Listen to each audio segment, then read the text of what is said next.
Le PSG s'est attelé à la prolongation d'Ousmane Dembélé, liée jusqu'en 2028. Le club de la capitale veut conserver son ballon d'or, mais sa première proposition va être refusée par le Français, qui réclame un salaire plus élevé. Ballon d'or, trophée The Best, meilleur joueur de la Ligue des Champions. Ousmane Dembélé a récolté les prix individuels les plus prestigieux à l'issue de la saison 2024 à 2025, la plus belle de sa carrière, qui a permis au PSG de gagner sa première coupe aux grandes oreilles. Fondamental dans le succès de son équipe, l'international français se trouve dans les meilleures dispositions possibles à l'heure de discuter prolongation de contrat, car le club de la capitale a décidé de lancer les grandes manœuvres en prolongeant un maximum de ses ouailles, à l'instar de William Pacho.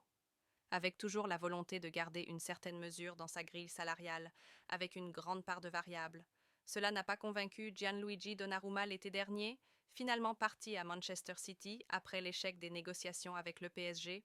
Ousmane Dembélé a lui reçu une première proposition de la part de ses dirigeants, une première proposition bien loin des attentes, et on ne peut pas dire que cela l'a comblé. Comme évoqué par RMC, le Ballon d'Or dispose entre ses mains d'une prolongation de contrat émanant du PSG.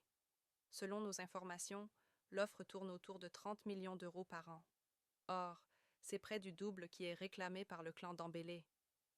On est donc loin d'un accord entre les deux parties, alors que le contrat actuel s'achève en 2028. En octobre dernier, après un premier retour sur les terrains, Dembélé avait évoqué furtivement son avenir de la sorte.